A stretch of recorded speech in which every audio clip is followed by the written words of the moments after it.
Lui, c'est Léo.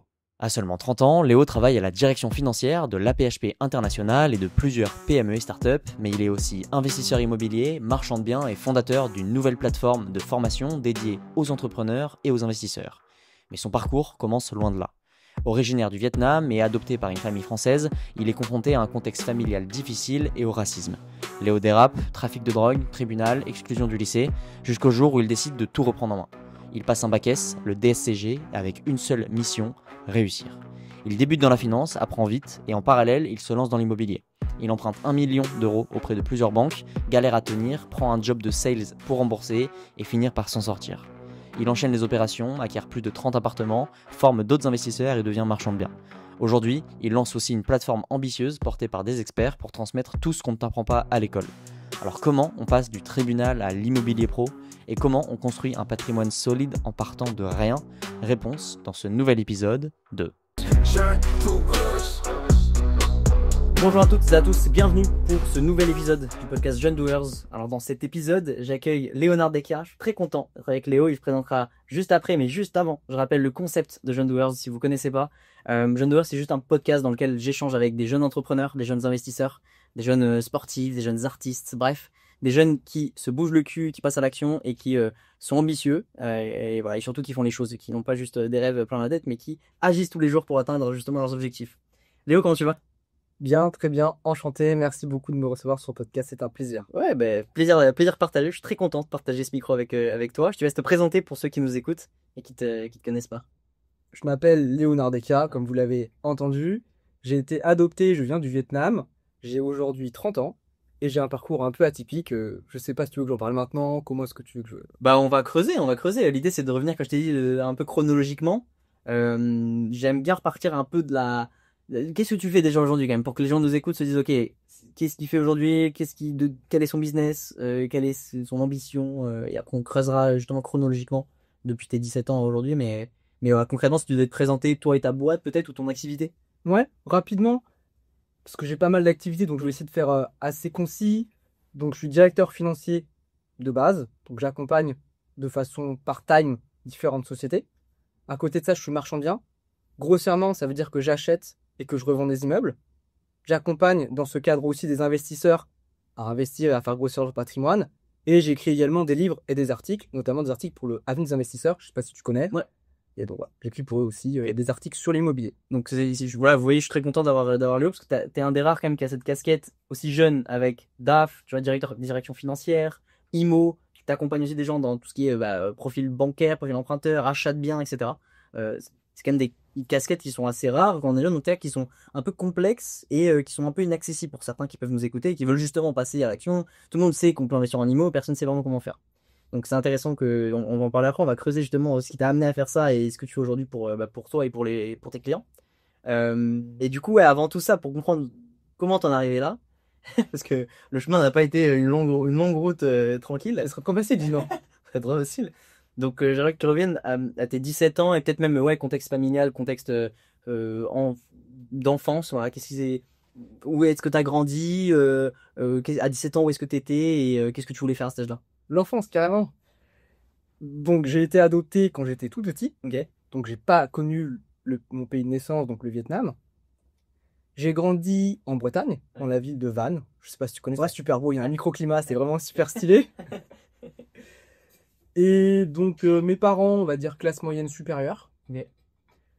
Et une éducation classique comme tout le monde, hein, donc au parcours lycée, après études supérieures, etc.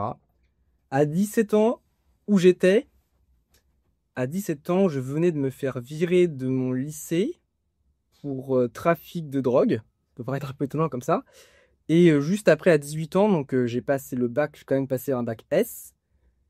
Et le jour, pour la petite histoire, le jour du jugement du tribunal, c'était le jour de... Du bac. Le résultat du bac. Ouais. Donc voilà. Ok, ouais. Je l'ai eu, je te rassure, je l'ai eu. T'as eu quoi, t'as eu le jugement ou t'as eu le bac? Bah, du coup, j'ai pas fait prison, rien, c'est très bien. Et oui, j'ai eu le bac quand même, ouais. Ok. Et après, donc quand même assez chaotique. Peut-être que je vais pas creuser sur tout ça, mais surtout, moi, l'idée, c'est de comprendre comment t'en es sorti et comment t'es arrivé à, justement, à avoir tu vois, à te retrouver 10 ans après, directeur financier de grosses structures comme tu vas le présenter après, c'est intéressant. Bah, pourquoi est-ce que j'ai commencé à vendre de la drogue? J'ai subi beaucoup de racisme. C'est-à-dire qu'en Bretagne, j'étais un peu isolé. Et personne ne savait vraiment comment m'aider. Et j'ai subi pas mal de violence. Et donc, pour répondre à ça, la seule solution que j'ai trouvée à l'époque, qui était pas la bonne, hein, mais quand on a 16 ans, qu'on est tout seul, qu'on est désorienté, qu'en plus on a aussi des problèmes d'identité, parce que j'ai été adopté, et bah, la seule solution que j'ai trouvée, c'était vendre de la drogue. Je me sentais un peu plus fort, j'étais entouré de gens vraiment pas fréquentables, et c'est ce qui m'a fait me dire, ok, je vais me lancer là-dedans. Sortir de ta condition, Ouais, voilà, et puis du coup j'avais beaucoup moins de problèmes au lycée. Tu sais, quand tu vends de la drogue, les gens ont pas trop envie de t'embêter. Ouais. Donc, sur ça, c'était une sorte d'échappatoire. Ouais, ok. Et après, bah, une fois que je me suis fait avoir, je me suis fait choper, etc., que je suis passé au tribunal, là, ça m'a mis un peu un gros stop. Et je me suis dit, ok, soit je continue comme ça et je deviens n'importe en quoi. vrille, ouais. Voilà, je pars en vrille. Mes parents, ils ont honte de moi. Je sais pas ce que je ferai plus tard. Je sais pas ce qui pourra m'arriver. Ou alors, vraiment, j'arrête tout. Je change tout. Donc, moi aussi, je consommais beaucoup de joints, hein, pour le coup, comme pas mal de jeunes d'ailleurs. Vaut mieux éviter. Aujourd'hui, je bois pas, je fume pas, plus rien. J'ai tout arrêté. Et je me suis dit, ok, maintenant je me concentre sur les études, et également aussi sur les sports de combat, parce que bah j'avais commencé les sports de combat, j'avais des problèmes, hein, avec la violence, etc. Donc ma réponse, j'avais une double réponse, hein, c'était la drogue et commencer à faire des sports de combat. Je me suis dit, ok, j'arrête totalement tout ce qui est illégal, etc., drogue, tout ça, et je me concentre sur les études et les sports de combat.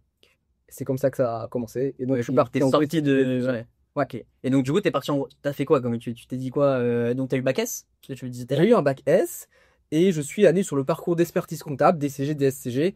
On va dire le parcours un peu classique. Après, il y a le DEC. Ouais. Mais pourquoi t'as voulu faire ça? Ça venait d'où Et bah, C'est intéressant quand même, tu vois. Ouais, C'est vrai quand tu dis, t'es ouais, pas mais parti comment ça va en faire des chiffres, fac de c'est droit, bizarre. tu vois. Genre fac de droit, tout le monde qui va en fac de droit ou je sais pas. Ouais. J'en sais rien. ouais, tu es en train de dire que ça fait pas rêver les chiffres à la compta, c'est ça? Ouais, franchement, vu mon parcours, je pourrais pas me permettre. Mais non, mais ce que je veux dire, c'est que, en plus, et on en parlait la dernière fois, c'est pas le truc le plus réputé par rapport à la difficulté que c'est. Tu vois ce que je veux dire? Carrément. Je veux dire, c'est pas le truc le plus obvious dans lequel tu vas aller quand tu viens d'avoir ton bac S, quoi. Bah, en même temps, je viens d'avoir mon bac S. Comme c'était pas obvious, je savais pas à quoi m'attendre. Ouais. Donc Ouais. l'un dans l'autre, Ouais. pour moi, c'était plutôt facile. Ok. Je me suis dit, ok, c'est un parcours un peu long, mais je vais pouvoir prendre le temps. Je pourrais à la fois m'entraîner dans les sports de combat et aussi poursuivre mes études. Et t'aimais bien les chiffres, j'imagine, du coup, bac S, enfin, t'aimais J'aime bien bien un les peu, ouais, t'aimais Voilà. ça, donc, C'est un oui, peu t'allais ça. pas partir en sciences sociales, quoi. Bah non, mais puis je connaissais vraiment des experts comptables qui s'en sortaient bien dans la vie. Je Voilà. me suis dit, ah, bah moi j'ai envie de m'en sortir bien dans la vie. Ouais. C'est plus cool quand même.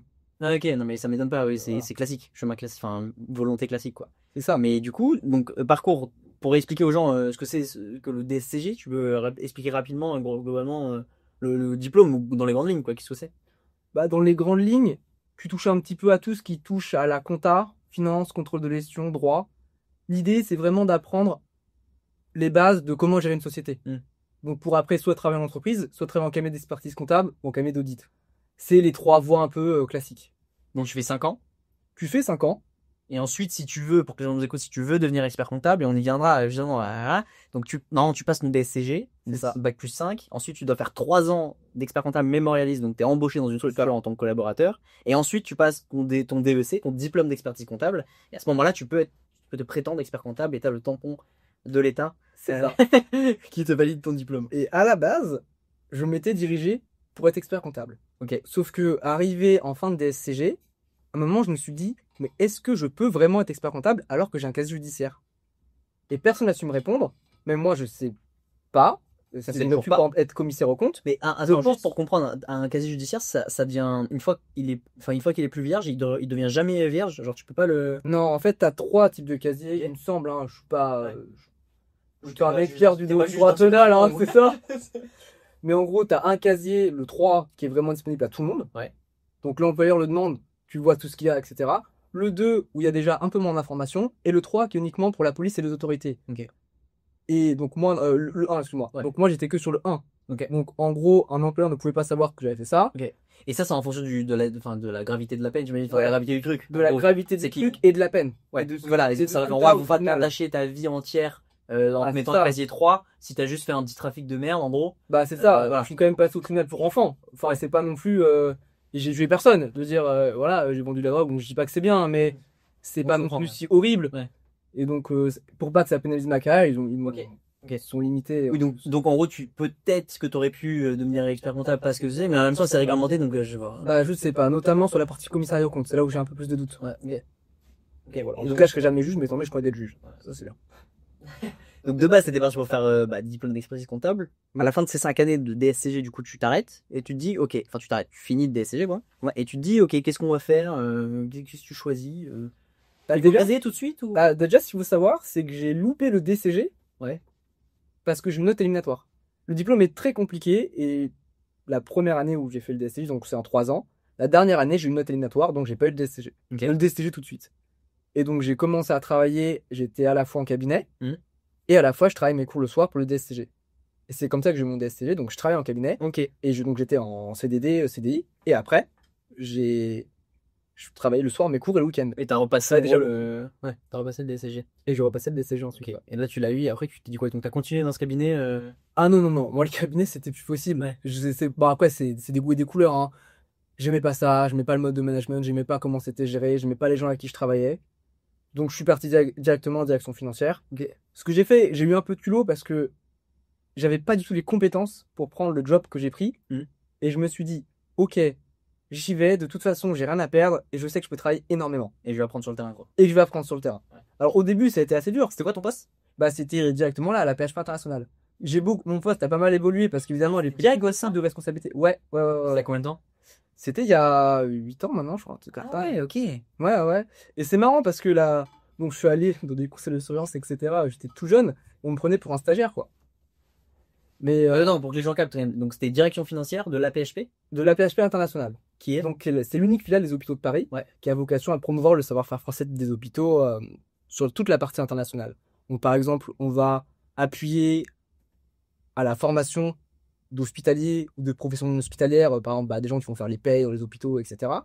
On va aussi faire tout ce qui est construction d'hôpitaux à l'étranger. Donc là, on est en consortium avec des gros constructeurs, Aegis, Eiffage, Vinci, pour aller construire des hôpitaux à l'international. Donc là, on peut répondre même pour le gouvernement français, hein, pour aller construire des hôpitaux. Ouais. Enfin, on peut faire aussi des audits d'hôpitaux. Enfin voilà, on fait tout ce qui touche au domaine de la santé dans l'international. à l'international. Voilà, donc pas du tout en France, vraiment tourné vers l'international. Ok, trop stylé. Et donc direct. Donc t'avais 23, putain. Ouais. Et je savais, honnêtement, j'ai rien à faire. Et t'as postulé candidature libre spontanée, je veux devenir. Non, non, ils avaient posté une offre et ils cherchaient quelqu'un d'un peu jeune parce qu'évidemment, les salaires sont pas forcément très élevés hein, dans ce genre de structure.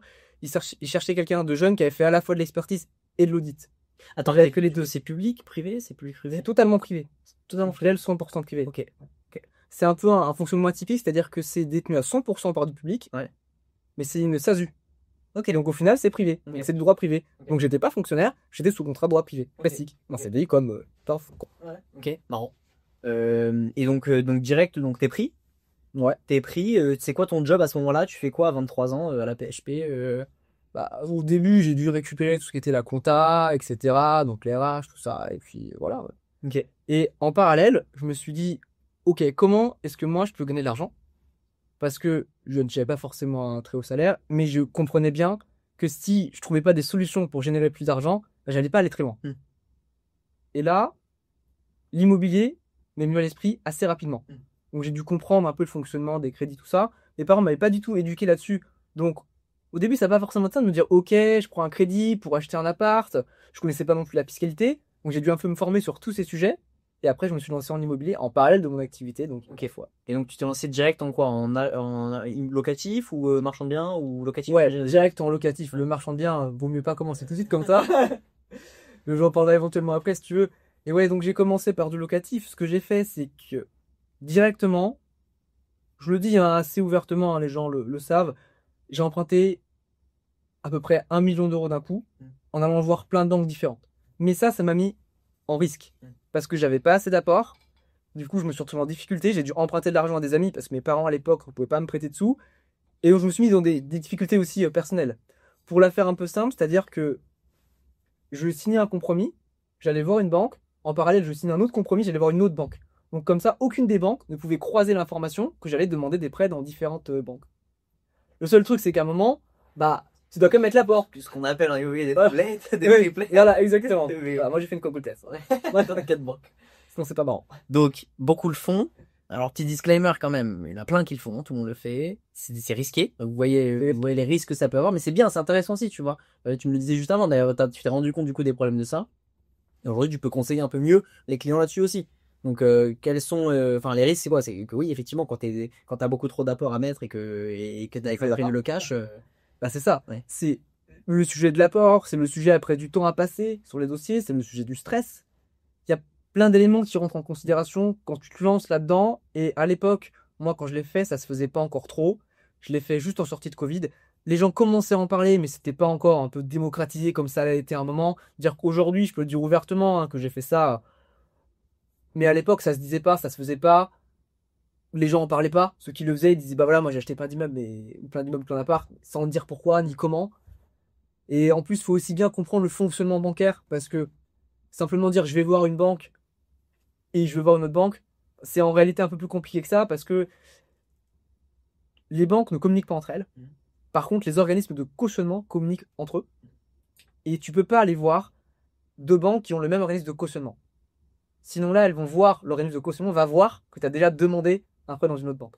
Donc il faut connaître les différents organismes de cautionnement pour les différentes structures. Ouais, pour les différentes structures bancaires. Donc, par exemple, la Société Générale, ça va être Crédit Logement. BNP, ça va être Crédit Logement.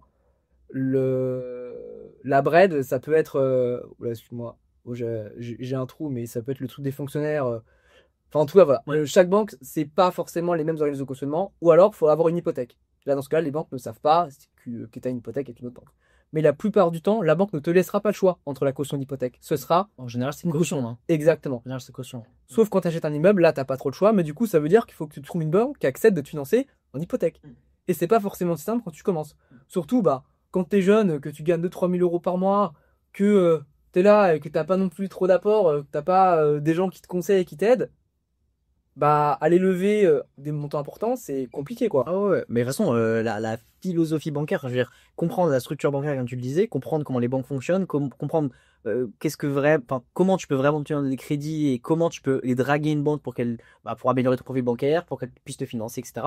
Bah, c'est complexe, c'est vraiment c'est une expertise à part entière, ça s'apprend, ça s'enseigne, tu le fais, j'imagine, pour tes clients aussi aujourd'hui. Bien sûr. On y viendra après. C'est beaucoup plus dur qu'on y paraît.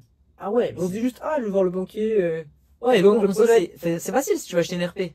Ouais. Ok, t'as un CDI, t'as le cas classique du français moyen, oui, bah tu vas l'avoir ta RP. Par contre, si tu veux acheter 4 appartes, approche-toi là. Surtout qu'en plus, bah, vu que t'es aussi un peu limité par ton endettement. Donc quand tu commences, moi, tu vois, au début, je pouvais aller entre 200 000 et 250 000. C'est quand même pas énorme. Ouais. Donc t'es aussi vite bloqué. C'est-à-dire que je me suis dit, Ça voilà. arrive ou région parisienne? Non. À côté, en Normandie. Ok. Et aujourd'hui, j'investis toujours en Normandie. Toutes les opérations de marchand de biens sont également en Normandie. C'est là où il y a tout mon réseau avec mon associé. Et ça aussi, c'est quelque chose d'important à dire dans l'immobilier. Il y a plein de gens qui me contactent, qui me disent, voilà, moi, je veux trouver un projet de décoté, moins 20%, voilà, entre moins 10 et moins 30%. Là, c'est pas si simple.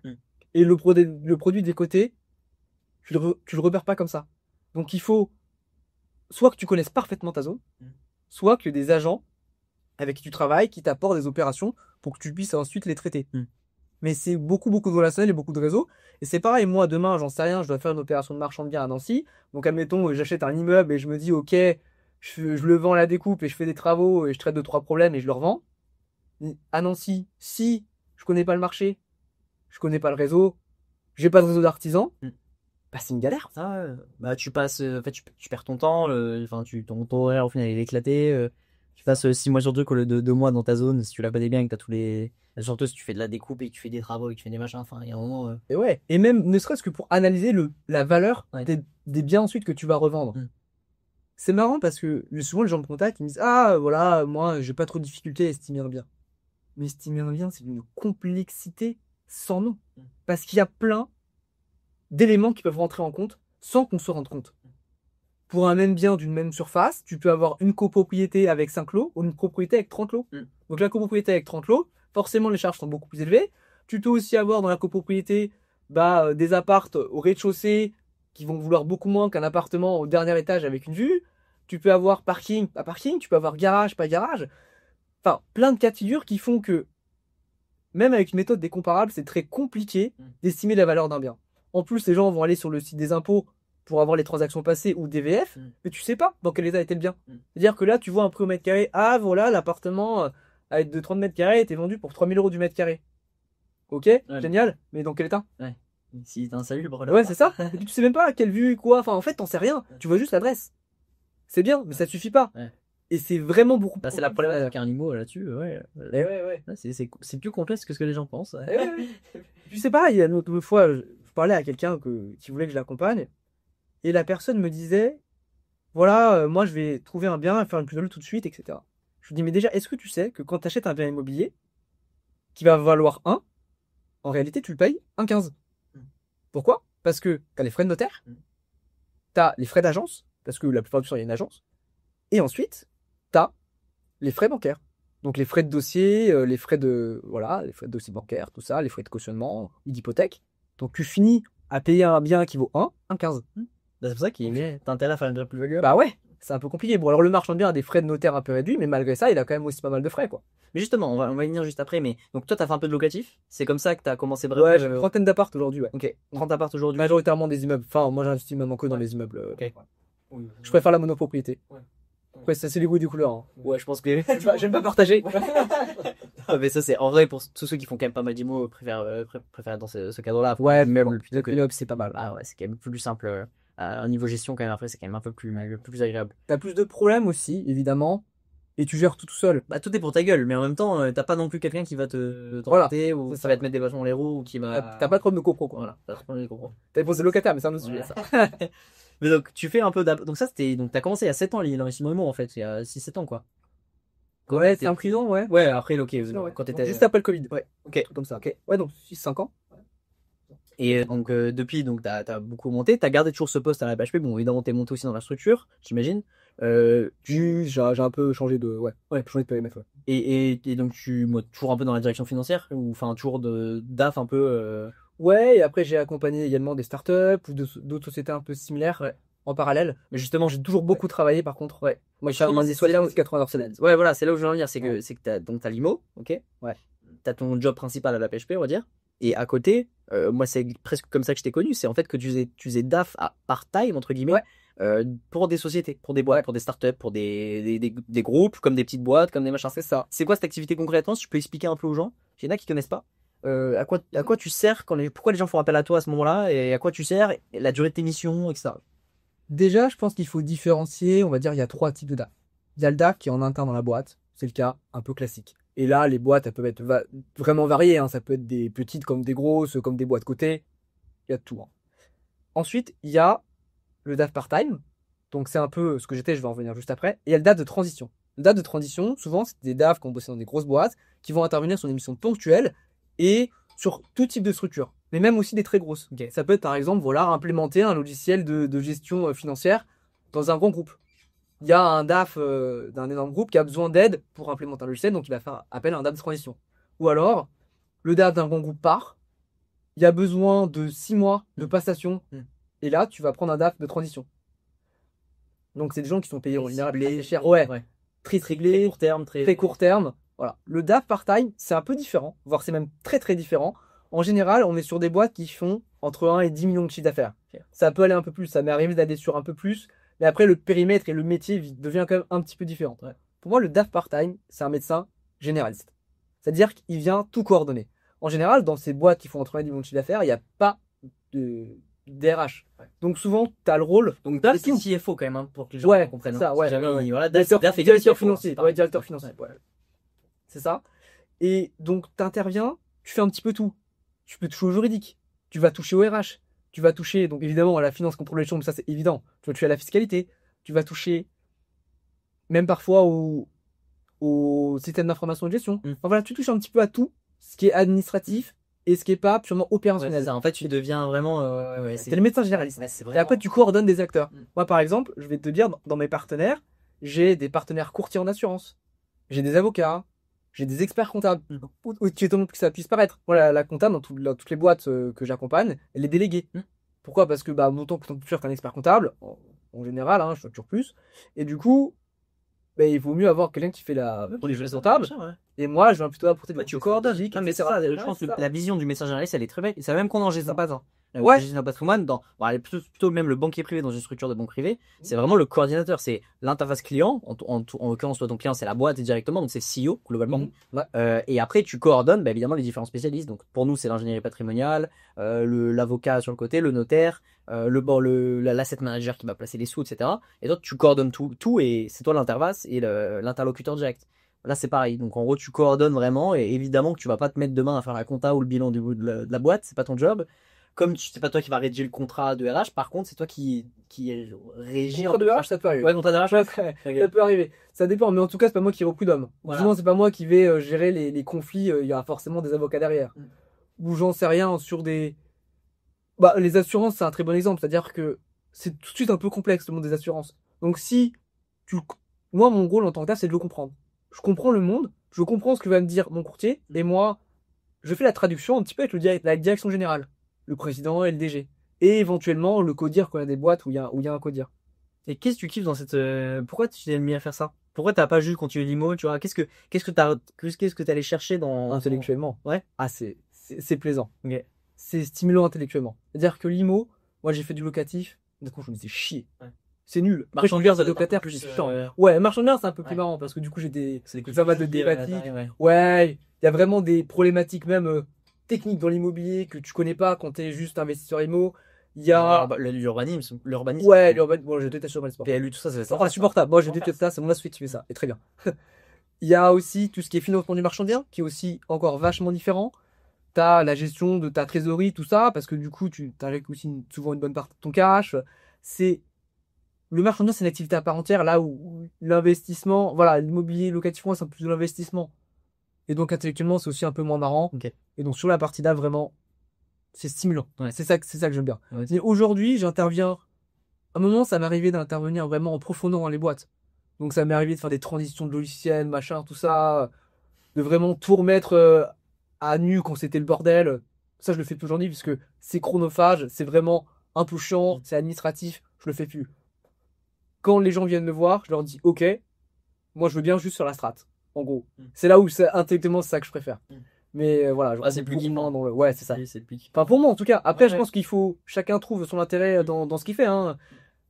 Chacun sait où, ouais, chacun sait où quoi. Ouais, chacun a son délire. C'est ça. Faut tout pour faire un mot. Hein. Exactement. Voilà. Mais du coup, après, tu continues encore du coup de faire ça, DAF part-time pour Ouais. certaines structures et tout. Ouais. Quand tu dis part-time, c'est quoi? C'est des parce que tu as mentionné Non, le parce type que- de DAF. Ouais. Je suis pas envie de trop le. Donc le DAF transition, on a compris, c'est la mission, c'est ok, tu restes 6 mois le temps de faire le machin. DAF part-time, moi comme ça, je me dirais ok, le mec bosse en fait 3 heures par semaine ou je sais pas 5 heures par mois sur ma structure histoire de bien suivre, mais tout le temps ça. Hein. Pour moi, Ouais. je dirais que Ouais, c'est un truc ça. indéterminé quoi. Mais ça dépend vachement Ouais. de la taille et du besoin de la structure. Et sur ça, j'ai eu des missions très variées. Ça a pu m'arriver d'intervenir 1 ou 2 heures par semaine. À l'inverse, pour la PHP, j'interviens vraiment beaucoup, pour le coup. Donc en plus, avant, j'étais vraiment full time, donc je faisais que ça. Ça m'est arrivé d'intervenir 2-3 jours par semaine. Et c'est vraiment variable en fonction des besoins du client. Car un client, même à chaque fois, il me contactait dès qu'il avait un besoin.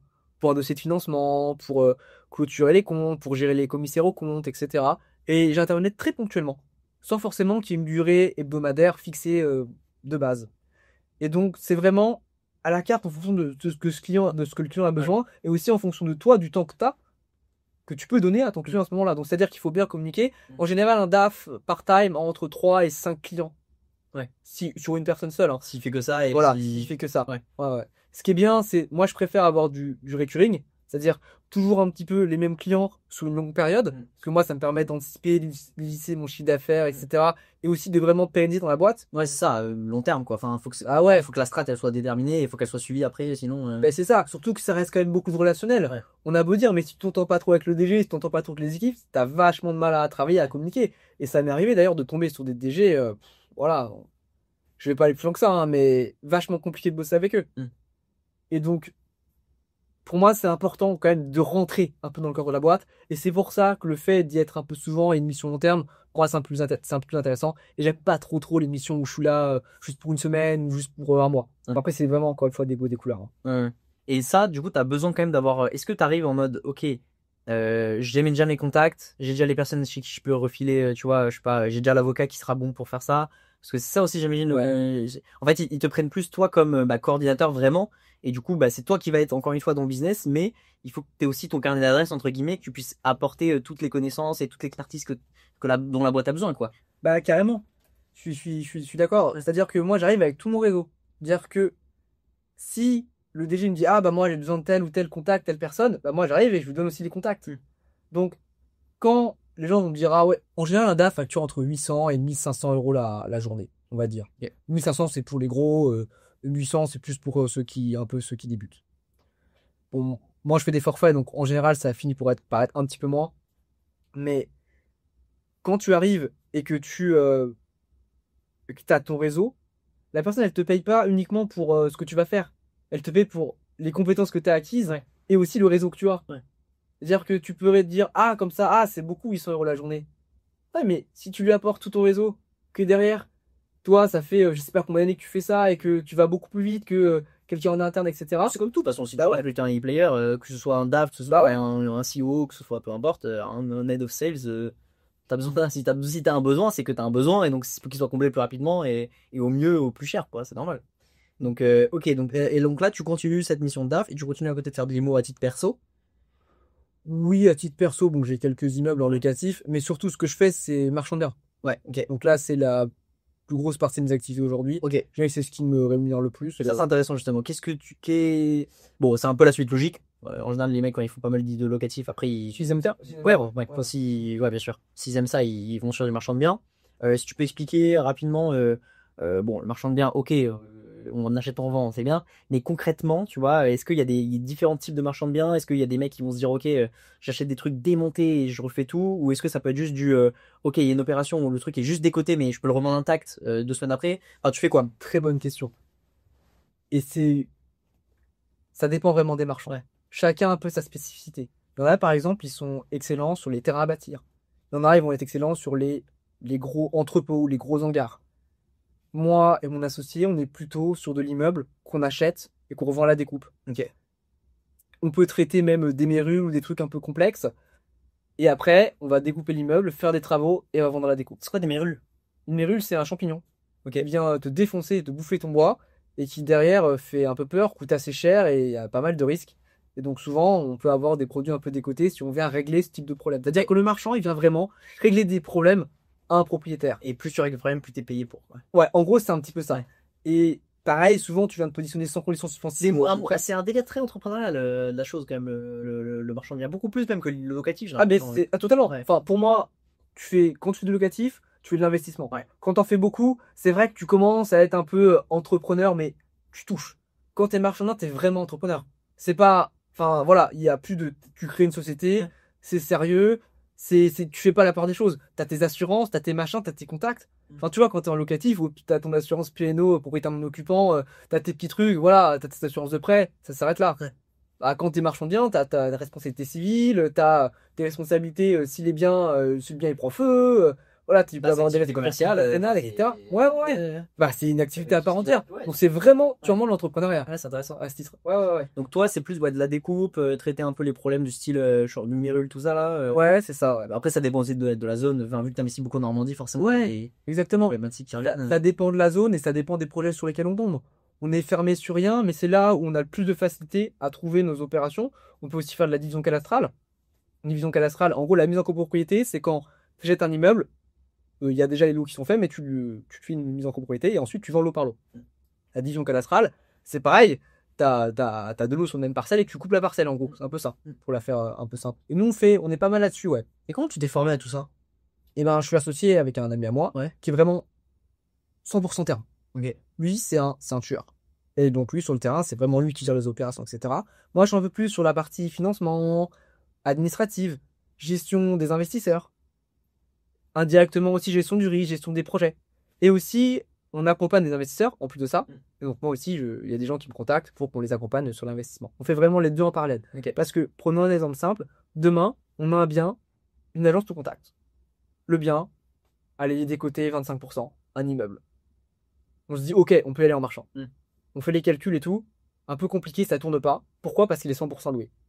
Par contre, bah ça tourne pour un investisseur. C'est génial pour un investisseur. Donc nous, ce type de projet, au lieu de pas le prendre, on va le filer à nos investisseurs. Ok.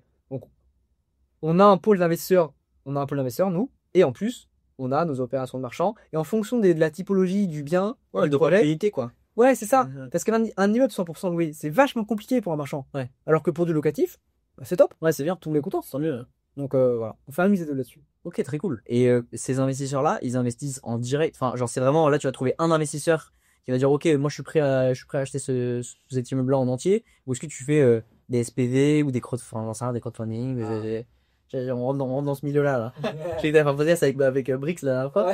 Ok, on rentre là-dedans, forcément. Ouais, c'est une bonne question. Donc en général, les investisseurs que j'accompagne, c'est qu'ils veulent investir en perso sur l'immobilier. Ok. Donc soit ils vont acheter en nom propre, soit ils vont acheter avec des SCI ou ce genre de trucs. Moi après, j'ai aussi des investisseurs qui investissent ou qu'on va dire qui me prêtent de l'argent, donc en obligation ou juste en prêt. Et moi, je les rémunère à peu près à hauteur de 10%. C'est-à-dire que je vais avoir besoin de fonds sur une opération. Je vais dire à un tel, ah bah salut, moi je cherche des fonds pour acheter cet immeuble-là. Je vais lui expliquer le projet. Je lui dire, est-ce que tu es prêt à me prêter sur cette durée? Et si la personne est OK, bah voilà, là il me prête de l'argent. Ok. Mais je fais pas de la SPV, tout ça. Ok. Et voilà. Et est-ce que, donc, d'un point de vue, justement, tu disais même sur la partie plus marchand de biens, là, toi, à titre perso avec mon associé, c'était un peu plus toi qui gères justement les financements, les banques, tout ça. À quel point ça n'a rien à voir entre le financement bancaire pour du locatif et le financement bancaire pour les marchands de biens? Bah je pense que t'as tout dit, c'est que ça n'a rien à voir. Voilà, c'est vrai. Et je vais même aller plus loin que ça. Je vais te dire, le locatif, le marchand de biens, le financement des entreprises et le financement des startups, les quatre n'ont rien à voir. C'est des mondes totalement différents. Pour te la faire simple, je vais essayer de simplifier le truc. Quand tu fais du locatif, tu peux emprunter 20 ans, 25, voire plus sur certaines banques. Les taux sont assez faibles. Après, quand tu commences à être professionnel en locatif, c'est un peu différent. Déjà, quand tu commences à faire de la SCI à l'IS, donc un impôt sur les sociétés, les banques maintenant, elles commencent à prêter que sur 15 ans. Mais justement, les sont plus juste là-dessus, parce qu'il y a quand même un truc, moi, j'ai jamais compris. Il y a des gens qui me disent que quand tu investis, quand tu te finances via une SCI à l'IS, tu es automatiquement en financement pro. Donc tu passes sur les 80%, donc tu passes sur les 15 ans machin. Et il y en a qui me disent que non, tu peux financer une SCI à l'IS en financement perso. Ça peut arriver, mais normalement c'est 80% des cas, t'es à l'IS, Donc c'est pas blanc-noir, on va dire. C'est pas SCI à l'IS égale. Ouais. Ouais, ça dépend du conseil. Et sachant qu'aussi, il y a une petite subtilité que je vais te donner. Les gens créent une SCI à l'IR. Oui, je sais. Et ensuite, ils la passent à l'IS. Je sais. Donc là, ils sont sur 20% avec un taux particulier Ouais. qui est plus faible que celui des entreprises. Et du coup, voilà. Là, Non, bien sûr. Non, parce que donc. Petit filou, hein. Si tu veux. Ouais, mais je dis pas que j'ai jamais fait. Hein. Non, mais donc, parce que financement pro, c'est donc plutôt des durées max de 15 ans. Et surtout, c'est la philosophie du banquier qui n'a rien à voir. Le banquier, Ouais, c'est même pas le même banquier. voilà, c'est pas le même banquier. Le banquier finance là pour le coup l'opération. Il ne finance pas l'investisseur, il finance l'opération. C'est ça. Là où le financement perso, il finance plutôt l'investisseur. Et ouais. Et du coup, tu sors aussi un peu du calcul de l'endettement. Ouais. C'est Ouais. comme ça. Moi, j'ai Ouais. plusieurs millions d'endettement parce que maintenant, je passe en financement pro, en financement perso, mais je suis endetté, mais enfin, c'est mort quoi. Je peux plus rien faire. Hein. Pendant je sais pas combien de temps. Mais alors qu'en financement pro, bah du coup, j'ai mes sociétés, mes machins. Bah là, ça passe. Parce que du coup, j'ai génère du cash flow et tout. Donc c'est plus, enfin pas sur les trucs que j'achète, hein, mais moi, mes activités me génèrent du cash. Donc du coup, je peux les réinfecter assez facilement. Mais après, bon, si tu te finances, de toute façon, même si tu te finances avec une BNSC LR que tu transformes à l'IS après, ça reste du financement perso, tu restes dans le HCSF, même si, in fine, tu la passes à l'IS, quoi. Oui, oui. Bon, après, il y a d'autres méthodes, Oui. mais bon.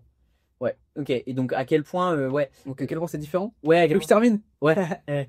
Donc ouais. Après les entreprises, c'est encore autre chose parce que c'est vraiment lié au type de projet que tu vas financer. Ouais. Tu finances du stock, tu finances des locaux, ou tu finances, j'en sais rien, un BFR, ça n'a rien à voir.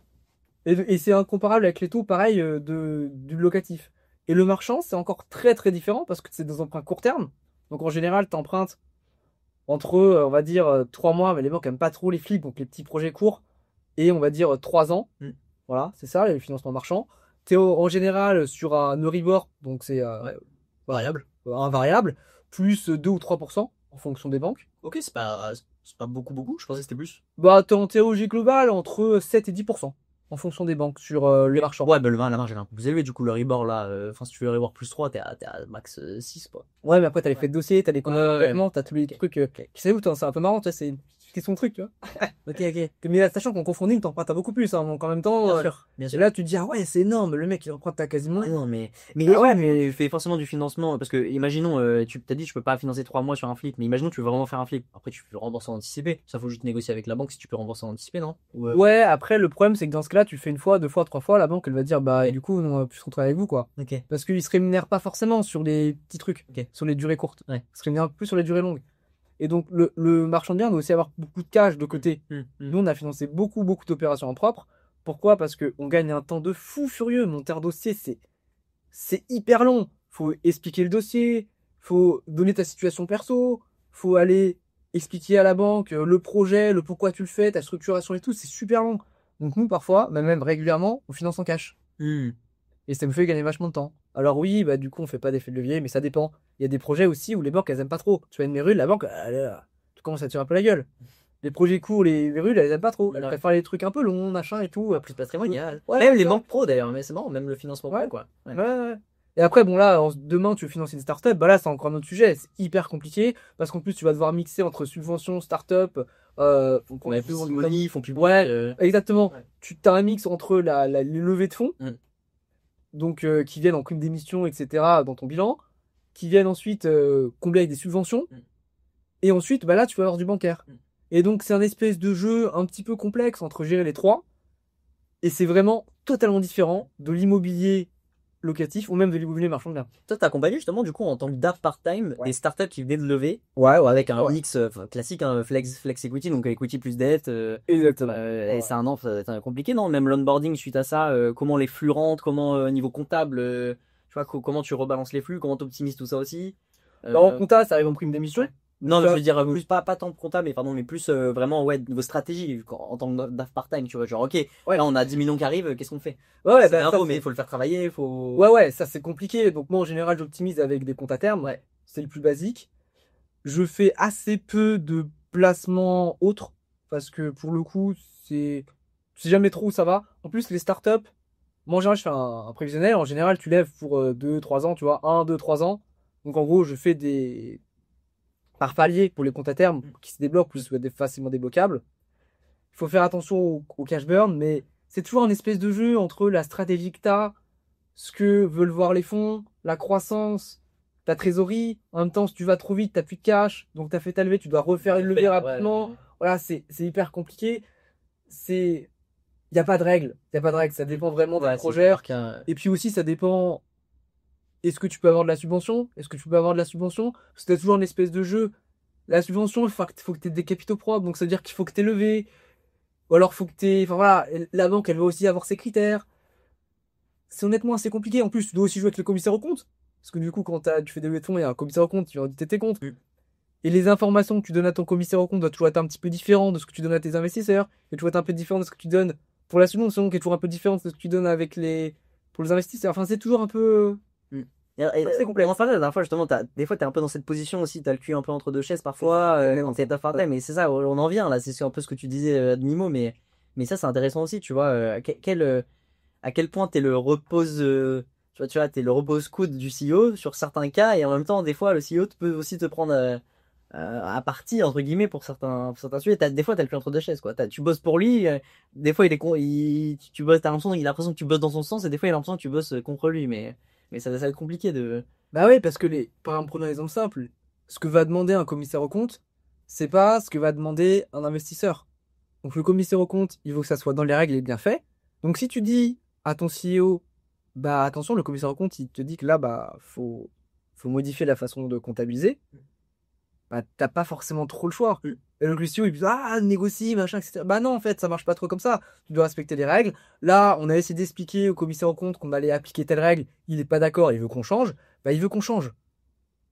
Et ça va pas forcément dans le sens de ce que voudrait le CEO. C'est vrai que c'est toujours un petit peu compliqué. Bon, évidemment, tous ces sujets-là s'anticipent. Et quand tu arrives dans une boîte, tu vois, en pleine clôture et que tu dois gérer les sujets d'un coup, bah, parfois, t'as pas forcément le temps de tout anticiper, quoi. C'est ça aussi. Ça dépend vachement parce que autant il y a des boîtes qui anticipent, qui te prennent vachement l'avance, et dans ce cas-là, tu peux tout anticiper, t'as le temps, t'es bien. Autant parfois, t'arrives, c'est déjà le feu, quoi. Justement, on t'appelle parce que c'est le feu. C'est à toi de l'étendre, ouais. Ouais, c'est ça. Et ok, donc ça, c'est un peu tes activités du moment. Et qu'est-ce que demain tu vas faire? Tu vois, sur quoi tu vas te diriger? qu'est-ce que tu vas encore amplifier? Est-ce que tu vas continuer à fond en marchand de biens? Est-ce que tu vas continuer le DAF ou est-ce que tu vas arrêter? Toi, c'est quoi un peu ta vision pour là, les 5 prochaines années, niveau business, tu vois, niveau activité? Est-ce que tu vas cut des activités? Est-ce que tu vas en rejoindre de nouvelles? C'est quoi un peu tes ambitions, là, tes envies? Bah, évidemment, j'ai envie de faire croître ma société de marchand de biens. Ouais. La partie DAF part-time, je vais la mettre de plus en plus de côté. Et comme tu sais, j'ai développé aussi une plateforme de formation Justement, je voulais dire. à destination des investisseurs. Putain, j'ai même pas parlé du fait que j'avais écrit aussi des bouquins et tout. Notamment, il y a des investisseurs. Bon, c'est pas grave. Et Tu peux le dire maintenant. je vais le dire maintenant. Et donc, on développe une plateforme de formation qui sera majoritairement axée sur l'investissement et business. Avec Camille Investisseurs et Daniel Vu qui a écrit le best-seller sur la fiscalité immobilière, qui est donc mon associé. Tu interviens sur cette plateforme sur la partie fiscale. Exactement. C'est Daniel Vu, ton associé? Ouais. Ok, je l'ai Donc il y a Daniel Vu, on a un CTO Ok. et aussi les investisseurs. Ok. Donc on monte un peu ce projet à 4. Trop bien. Et l'idée c'est de démocratiser pas mal de concepts. Amis investisseurs, c'est beaucoup par écrit. Nous c'est pareil avec les livres de Daniel et les livres de Daniel et les miens, on a beaucoup été sur de l'écrit. Là on va passer sur un format vidéo. Ouais. Donc ça va coûter un peu plus pour les personnes qui vont vouloir se former. On essaie d'être vraiment abordable. Ça va être un abonnement annuel à 250 €. Pour le contenu financier qu'on va donner, c'est vraiment rien. Et je pense que les gens, ils vont le rentabiliser x10 ou x100, quoi. Ah, c'est clair. Et c'est vrai que c'est un projet conséquent on a énormément travaillé dessus. Donc, c'est On est dessus, là. donc en gros, c'est une plateforme de formation avec plein de formateurs différents, les pointures de chaque domaine, Voilà. investissement IMO, investissement pur et dur, financement, ça. investissement en bourse, fiscalité, etc. Exactement. Et donc c'est la cible, c'est quoi? C'est un entrepreneur qui veut se former sur tout ça? C'est un jeune entrepreneur? C'est un salarié, un CDI qui veut justement faire un business, un side business? C'est quoi? Je dirais que ça peut être vraiment n'importe qui. Ouais. Quand même des gens qui sont intéressés par l'investissement et par le fait de générer un peu d'argent. Si tu veux pas générer d'argent, bah dans ce cas-là, tu vas pas sur la plateforme. Tu vois. Logique, hein. En soi, c'est un peu la cible déjà d'Avenue des investisseurs, de Daniel Vu, de Exactement. C'est un C'est peu exactement la ça. mise en commun de vos communautés. C'est ça. Ouais. Donc ça peut être vraiment un entrepreneur qui se dit ah bah voilà, moi je veux des tips en plus sur mon business et je veux aussi apprendre à gérer mon argent parce que vraiment être entrepreneur c'est bien, quand tu gères du cash c'est bien, mais où est-ce que tu te places, qu'est-ce que t'en fais? Merci. C'est toujours le même Merci. voilà. Ah oui. Non, cheval de bataille. Ça c'est cadeau. Ça serait cut, ça serait mon. Non, mais c'est exactement ça, exactement. C'est bien beau de faire du cash flow, mais il faut le placer après. Bah ouais. Et donc t'as cette partie-là d'entrepreneur qui pourrait t'intéresser, mais t'as aussi la personne en CDI qui gagne je sais pas 2, 3, 4, 5 000 € par mois et qui se demande où est-ce qu'il peut placer son argent. Il a compris que le CGP de base, il allait laisser un peu de l'entubé, de le foutre des SCPI, des PER et de l'assurance vie. Et là, il se dit, bah, comment je peux faire pour un peu optimiser tout ça? Donc, il va commencer à se former. Et donc, nous, on intervient là-dessus. On va aider les personnes à comprendre différents concepts et à se former par des investisseurs et des personnes, des formateurs qui sont compétents dans leur domaine. Et si les gens après ont besoin d'accompagnement personnalisé, ils peuvent éventuellement contacter les formateurs. Mais ils auront déjà toutes les bases normalement valeur. voilà, Ouais, bien sûr. toutes les bases sur la plateforme. Ouais. Et c'est vraiment ça qu'on voulait. Donner accès à toutes les bases, et un peu plus que les bases d'ailleurs, hein. Assez peu cher, de façon assez peu chère, accessible à tout le monde. Ouais, hyper abordable, quoi. Exactement. Et nous, l'idée, c'était de se dire, voilà, moi, à 17 ans ou 18 ans, quand j'ai commencé, quel type de plateforme j'aurais aimé pour me lancer? Et ben, j'aurais aimé avoir la plateforme que je suis en train de lancer là. Voilà. En gros, c'est un peu ça. Ça sort quand? Ça va sortir fin septembre. Ah, ça attend. Voilà. Trop bien. Donc bientôt. Gros boulot de CTO, gros boulot de dev. Oh là là, boulot. le travail était considérable. Ouais. Et ça, c'est intéressant aussi. C'est rien à voir avec les autres projets que t'as à côté. Non, rien à voir. Et là, c'est encore d'autres problématiques. Ouais. Et c'est quoi les principales difficultés auxquelles tu as fait face pour créer ça? Et ben, je dirais qu'on en a eu 3. Ouais. Évidemment, le premier, c'est le développement de la plateforme. Surtout que l'idée, c'était pas de développer un site un peu pourri sur Starbucks ou machin, tu vois. C'est vraiment de créer une plateforme qui puisse permettre d'encaisser 10, 20, 30 000, 40 000 utilisateurs en même temps, et voire beaucoup plus. Donc il y a eu un gros travail de dev, mais ça c'est mon associé qui s'en est occupé. Le second, ça a été quand même toute la partie montage de vidéos et tournage des formations. Et donc ça, c'est Daniel Vu qui s'en est occupé. Il a plein de casquettes, donc il fait plein de trucs. Voilà. Et la troisième, c'est quand même trouver et communiquer avec les formateurs. Et ça, c'est moi. C'est moi, vu que j'ai un peu de réseau, etc., c'est plutôt moi. Et c'est aussi tout un boulot, c'est-à-dire de leur expliquer, de leur dire, voilà, on va monter une plateforme, on l'a pas encore lancée, on l'a pas encore développée, mais croyez en nous.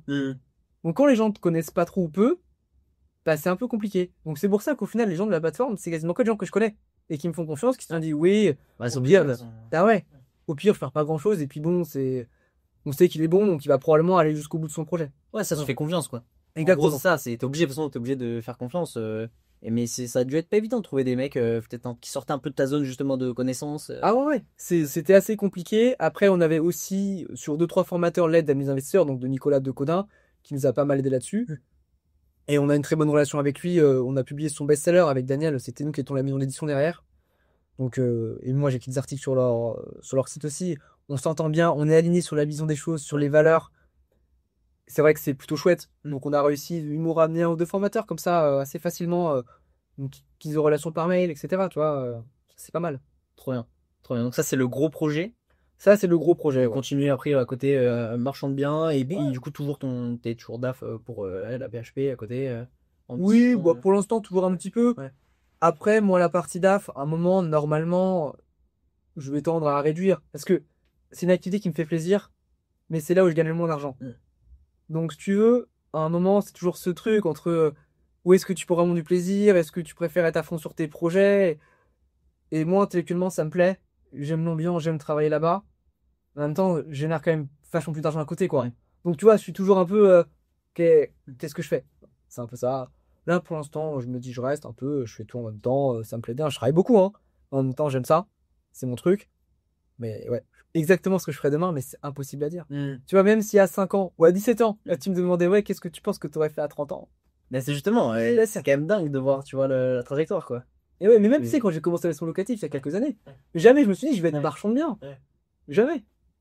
Et, bah, au final, il faut juste faire, quoi. Voilà, il faut faire. Tant que tu bosses, tant que tu as des relations, que les gens te proposent des projets, qui va. C'est quoi ta meilleure qualité? Enfin, tu vois, ce qui t'a vraiment permis, si t'as une qualité, tu vois, un truc où tu dis, putain, ça, quand même, je suis vraiment bon là-dedans, et c'est ça qui m'a permis, globalement, qui m'a aidé dans toutes tes activités différentes, toi.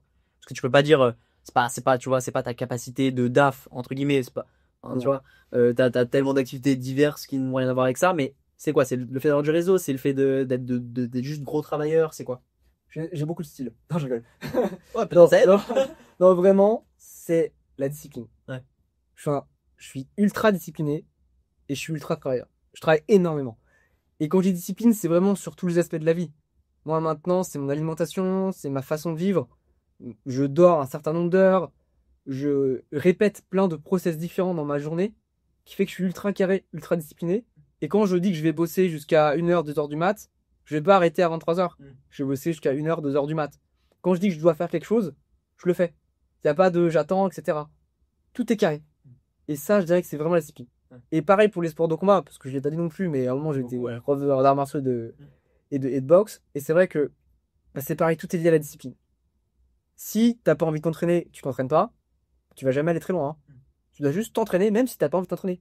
D'ailleurs, je m'entraîne tous les matins à 6h du mat'. Je me lève. Tu fais quoi? Tu fais de la boxe en ce moment? Bah, quand les matins je me réveille, je fais plutôt des circuits, etc. Je fais voilà, entre 200 et 300 pour le matin et des exercices de muscu en plus à côté. Ouais. Systématiquement, tous les matins. Pas d'échappatoire. Même si je suis malade, je le fais. Même si je dois me lever encore plus tôt parce que j'ai un déplacement, je vais me lever plus tôt. Je vais me lever à 4h, 5h, plus pour faire ma séance avant de partir. Ouais, ça, c'est rendu. Voilà, c'est ça. Ouais. C'est ouf. Ok. Passionnant. Bah écoutez, j'espère que ça vous a plu. Moi, j'ai grave kiffé avoir cette petite discussion avec toi. Merci. C'était hyper. C'est ce que j'aime bien dans ce podcast, c'est que je reçois des gens qui n'ont rien à voir et qui pourtant partagent tous une ambition commune, tu vois, qui est de s'élever, de faire des trucs un peu cool et qui ont des trajectoires auxquels ils n'auraient jamais, espéré avoir à 10 ans en avance, tu vois, 10 ans en arrière. Donc très content. Merci beaucoup pour cette discussion. N'hésitez pas à suivre Léo. De toute façon, je mettrai les liens de la plateforme dès que ça sort. Bien sûr. Je pense que le podcast sortira en même temps. Ça devrait se goupiller pas mal. Nickel. Donc ce sera très bien. Ou peut-être un peu après, mais je mettrai les liens. Et puis voilà, si vous avez des investissements IMO, tu accompagnes quand même des gens dans l'investissement IMO. Si vraiment vous avez des projets assez. Alors c'est quoi? C'est tout type d'investisseurs ou c'est quand même des mecs un peu chaud, ça va être n'importe qui. Voilà. Si vous avez des besoins en investissement IMO, n'hésitez pas, je mettrai tous les liens en dessous.